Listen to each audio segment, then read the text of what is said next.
Hello and welcome back once again to the Wrestling Rant. Battleground just finished a few minutes ago.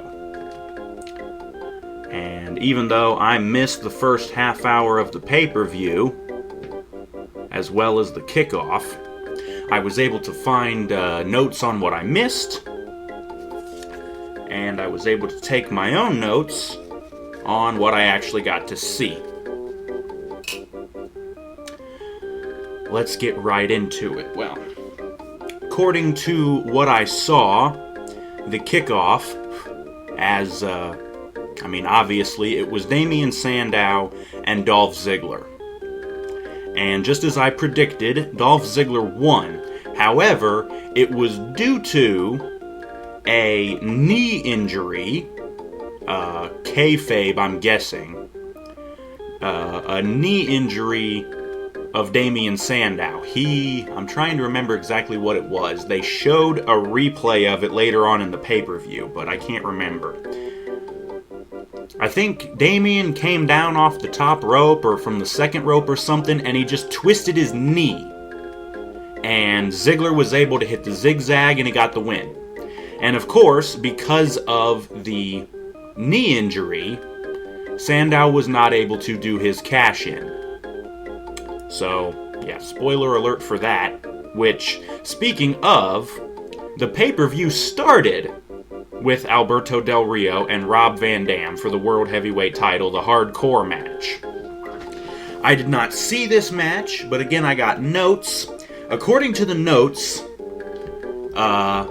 Ricardo Rodriguez did not turn on RVD, but Alberto Del Rio still managed to win with the cross arm breaker. He got RVD to tap out.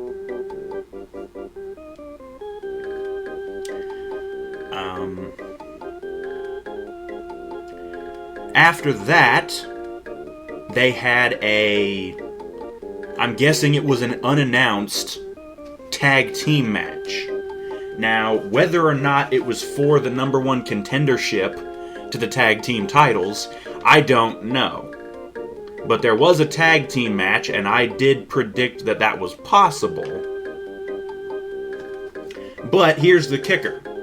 The match was between the Real Americans, Jack Swagger and Antonio Cesaro, and they went against the Great Khali and Santino Marella. And this is about where I came in on the pay-per-view. This match was already going when I came in. Wasn't really all that great of a match from what I saw, and it looked like it ended when Cesaro was able to do his big giant swing on Khali, and after he stopped, he covered Khali and got the win. So, yeah. After that, Curtis Axel comes out with Paul Heyman, followed by R-Truth, and it's time for the Intercontinental title match. It was a decent match. Looks like Axel got his nose busted open. He looked like he was bleeding from the nose. Truth was able to hit his axe kick, but he only got a 2 count. And the finish of the match was Axel hit his finishing move. They still haven't given that thing a name. He hits his finisher and he gets the win. So Axel retains the Intercontinental title. Right here is where they recapped Damien Sandow's injury. And after that, Brie Bella comes out with Nikki, and AJ comes out with Tamina, and it's time for the Divas title match. This match was meh. It was rather boring and really not all that great. Brie was aggressive in the early going. She wound up out on the apron. AJ grabbed her and threw her into the ring post from the apron. She bounces off and she falls and hits the apron and then falls off and hits the damn floor, so she took a nasty spill. After that, AJ got her back in the ring and started working her arm. I don't know why, but she was pulling a lot of Del Rio's moves out, doing the big jumping arm breaker, doing like an arm bar, you know. The finish of the match comes. Bree had gotten back control of the match, and it looked like she was about to finish off AJ, when all of a sudden on the outside of the ring, the camera cuts over, and Tamina has Nikki in a chinlock, basically.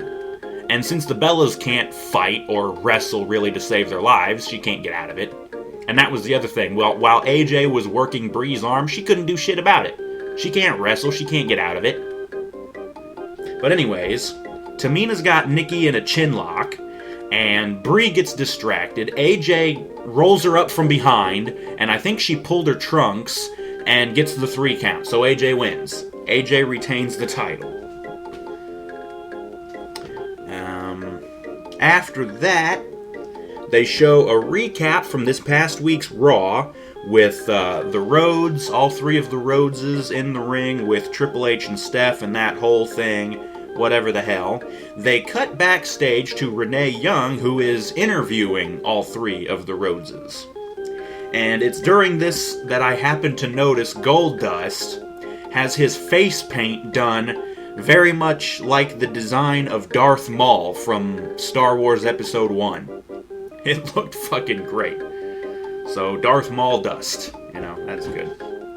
Anyways, the promo for the 3 of them, you know, Goldust talks and Dusty Rhodes talks and Cody talks, and he basically admitted that he wasn't really all that good. He said, I'd be lucky if I had half the charisma as my father, and I'd be lucky if I had half the natural in-ring ability of my brother. And I'm like, yeah, you would be lucky, but you don't have either one, because you're not that good. But whatever, it doesn't matter. They have their promo, and right after that, the Shield comes out. And then the American Dream music hits, and out come all 3 of the Rhodes. And so it's time for the tag team match, and the titles were not on the line.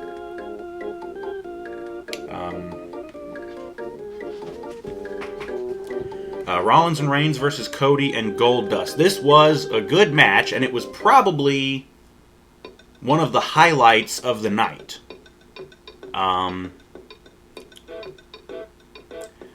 During the opening minute or 2 of the match, everybody winds up on the outside. All 6 guys, even Ambrose and Dusty. They're all, and it's like a stare down. The Rhodes staring the Shield down and whatever. What ends up happening, Rhodes was able to hit a muscle buster on Rollins, I think. On the outside of the Rhodes, or the outside of the ring, Ambrose and Dusty get into it. Dusty clocked Ambrose with the belt buckle that he had on. He took his belt off and he wrapped it around his fist and he clocks Ambrose with the belt buckle. And this was enough of a distraction. Reigns went to hit Dusty, but Goldust clobbered him and took him out. And then back in the ring, Cody was able to hit the crossroads on Rollins and get the win.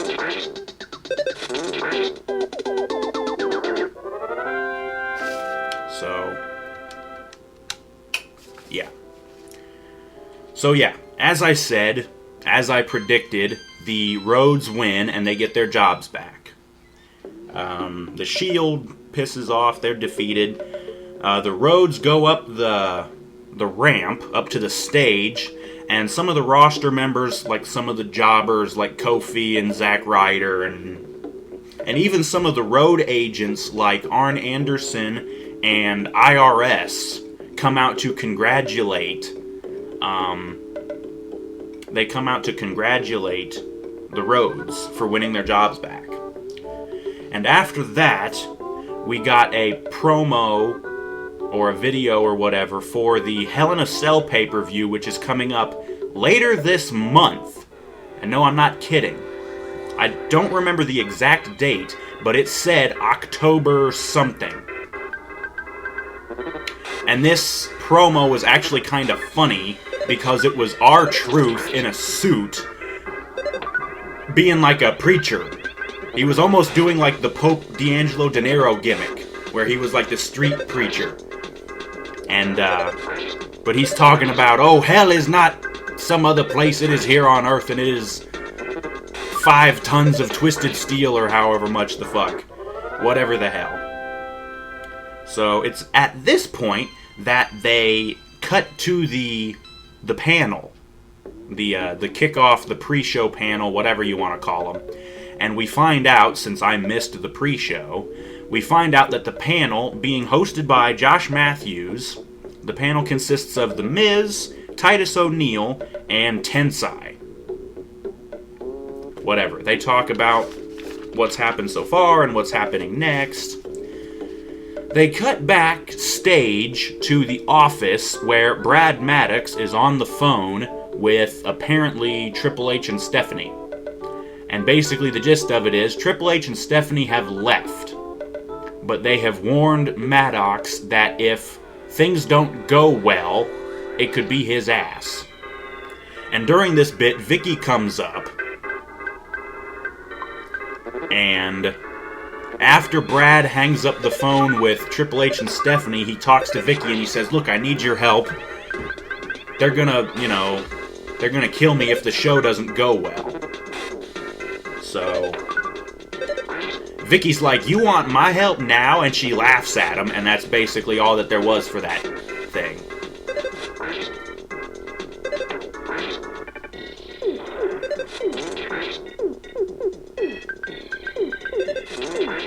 Yeah, so that was that. After that, we get a match that was apparently announced on SmackDown. But since I didn't actually watch SmackDown, I didn't hear about it. So the match was Kofi Kingston versus Bray Wyatt. The match was boring as hell. Even the crowd couldn't give a shit. They were booing half of the match. They were chanting for JBL and all these other things. The match went way too long, and like I said, it was boring as hell. And it finally finished when Kofi went for the SOS. But of course, Wyatt's not gonna lose. So Wyatt actually counters out of the SOS into Sister Abigail. And he nails it and plants Kofi and gets the win. And the crowd was dead. They did not give a fuck that he won. Did not give a fuck.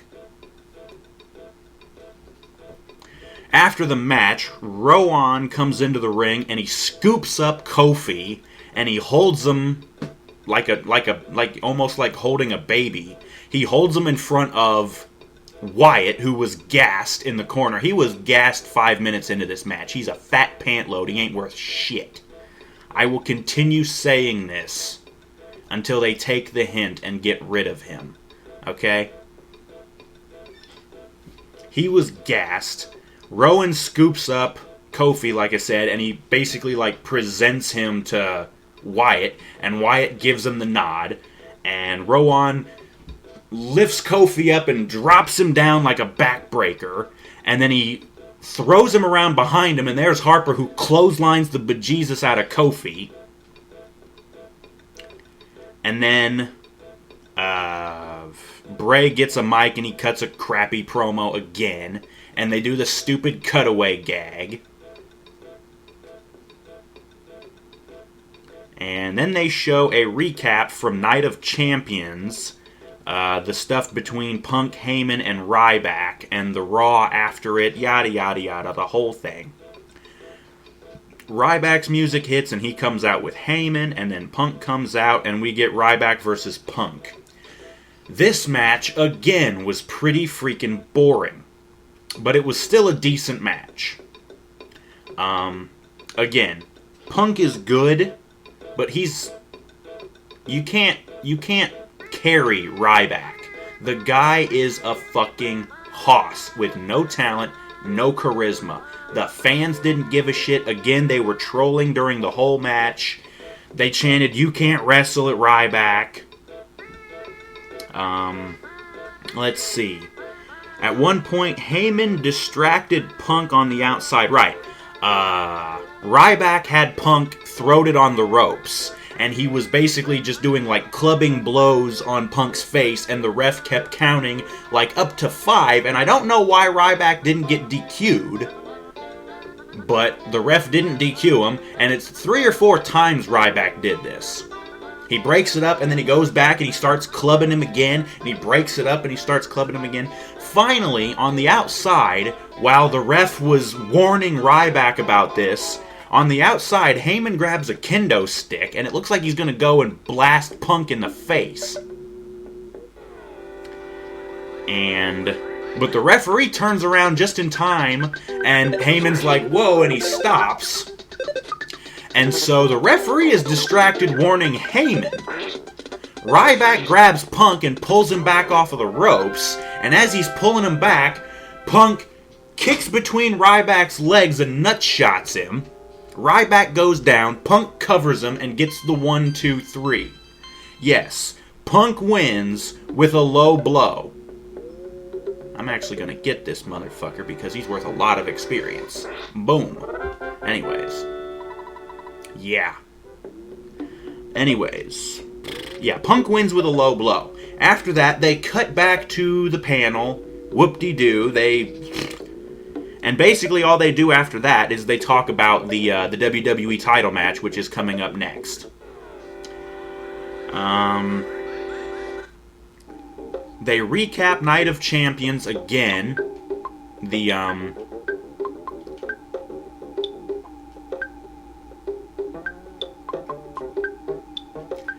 recap Night of Champions, the Orton and Bryan match, the finish of it, the fast count, and Raw the following night where Armstrong got fired and everything. And then here's the hilarious bit. Apparently, there was a power outage in the arena. And they were in Buffalo, by the way. Buffalo, New York. Apparently, power went out in the arena. So the whole pay-per-view went down. It was out. It was almost like, I think it was Halloween Havoc from '98 in WCW, where the DDP Goldberg match, everybody missed it because the pay-per-view went off the air or some shit. It was almost like that, but it was only down for a minute or two. The power finally came back, and they're like, "Okay, well, sorry about that. We had a power outage." But anyways, Randy comes out, and then Bryan comes out. And it's time for the WWE title match. They do the big match introductions and all that good stuff. And they show the belt, the WWE title belt, sitting there on a stand, like a podium, in like a velvet, sitting on a velvet pillow almost.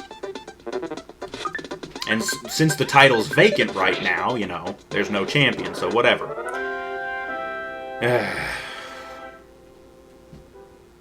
Anyways, the match finally starts. Let me get back up to town here, motherfucker. The match starts. And just gonna kind of, again, hit the highlights here. The match was fairly good, but I don't know. It was still an okay match. But again, the highlights. Bryan was able to lock in the Indian Deathlock and do the forearm shots with that. And then Randy tried to throw Bryan out of the ring. Right, Bryan was doing his comeback combo where he flips off of the turnbuckle and then he hits the ropes. And Randy grabbed him and tried to throw him out of the ring over the top rope. But Bryan held on, skins the cat, and grabs Randy by the head with his legs and throws Randy out of the ring. And then he skins the cat back into the ring, and he does the suicide dive, and he clobbers Randy with it. After that, there was a spot. Let's see. Brian went up to the top rope, and it looked like he went for the big super front drop kick. But Randy caught him and just bombed the fuck out of him with a power bomb. And it was almost like when Batista caught Cena and powerbombed him, which broke Cena's neck. But no. Brian's tougher, so, you know. Anyways. So, immediately after that, after the powerbomb and the cover, which was a 2 count, after that, Randy decided to lock in a Boston Crab on Brian. Yeah. Brian was able to get to the ropes. They went out to the outside of the ring. Brian got thrown into the ring steps, and then he got thrown over the Spanish announce table, and then he got thrown into the corner post, I think twice, and he might have even gotten thrown into the barricade, I'm not sure, but Randy was just throwing him around like a rag doll. They finally go back in the ring, and they go up to the top rope, and Randy hits a superplex from the top rope. And after that, they were doing dueling European uppercuts, back and forth. After that, Randy was on the apron, and Brian was trying to suplex him back into the ring. But Randy countered, and Randy suplexes Brian all the way out of the freaking ring. So Brian hits the floor, and he's wiped out. Randy goes out, and again, there's more brawling on the outside. Brian was able to turn the tables and get the upper hand again, still on the outside. And he knocked down Randy. I think he threw Randy into the steps. But then Brian gets back into the ring, and I think he broke the count, because of course the referee was counting. He broke the count, but then he gets back in the ring, and he goes up to the top rope. And he came diving off the top rope to the floor on top of Randy, and it looked like a headbutt. Or maybe it was a crossbody, I'm not sure, but it looked more like a headbutt. But it was to the floor. Randy was standing up, but it looked like they bonked heads, I'm not sure. But either way, after that, Brian picks up Randy, throws him into the ring, goes up to the top rope, and he does the super Benoit diving headbutt. He gets a 2 count after that.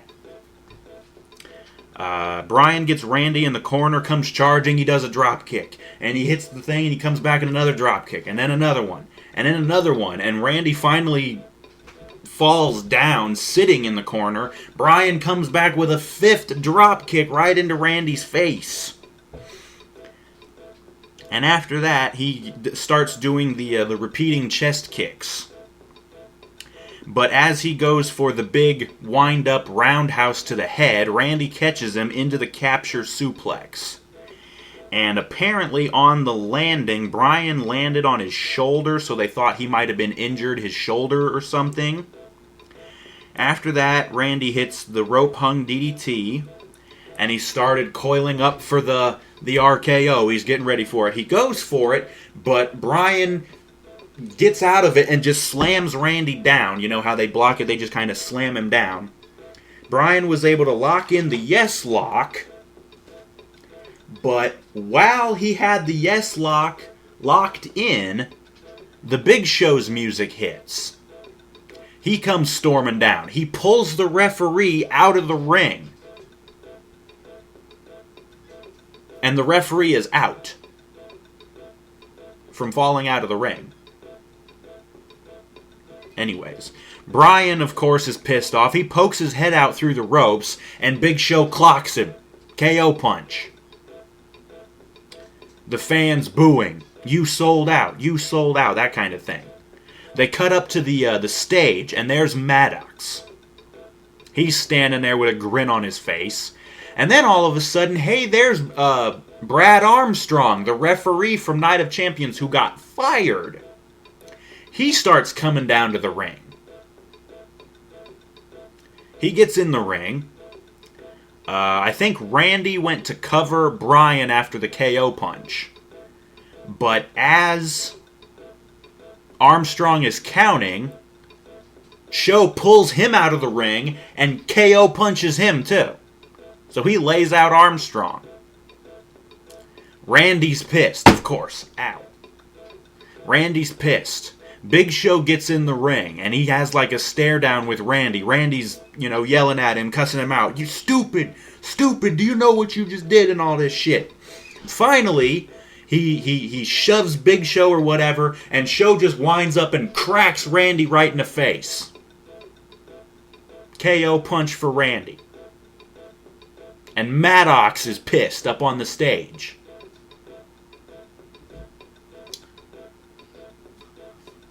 So we've got 2 KO'd refs, we've got 2 KO'd wrestlers, and we've got the Big Show standing tall. His music starts playing, by the way. Show finally leaves, and that's where the pay-per-view ended. And I'm not talking about the power went out again or something. That was the actual end of the pay-per-view. The show ends, the match apparently ended in a no contest, and we still don't have a WWE champion. Whoever booked this is a fucking moron. And I'm gonna tell you why. A year or so ago, when CM Punk left with the WWE title, Chicago, Money in the Bank, Vince was pissed, and they had a tournament that following night on Raw to crown a new champion. And I think it wasn't until the next week that they actually crowned the new champion. But they didn't want the fucking title to be vacant for that long because it would make the company look bad or some shit. And here we are, however many months, a year and a half later or whatever, the title has been vacant for an entire month. At least, I'm not sure. Actually, it was probably only 3 weeks because Night of Champions was only like 3 weeks ago. But still, title's been vacant for 3 weeks. And they're going to have this pay-per-view end with no winner. No champion. What are we going to do? We going to have a rematch on Raw tomorrow night? I don't get this. Like I said, whoever booked this, whoever wrote this, probably Stephanie's retarded ass. Fucking stupid. Moron.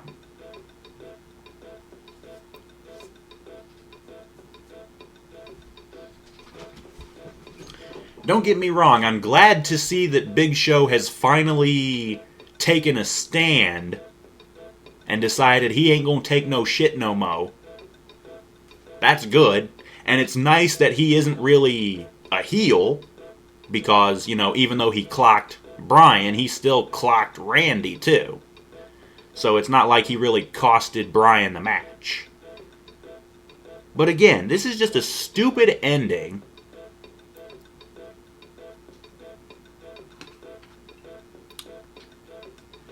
But yeah, that was the end of the show. The end of the pay-per-view. Title match ends in a no contest. We still have no champion.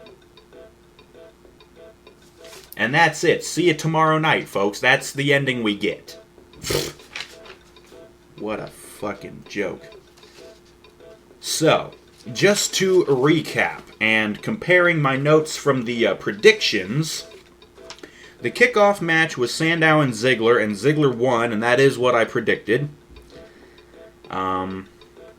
Del Rio and RVD, the World Heavyweight Championship match. I did originally pick Del Rio to retain the title, but I was kind of banking on Sandow cashing in, which did not happen. But Del Rio did retain the world title.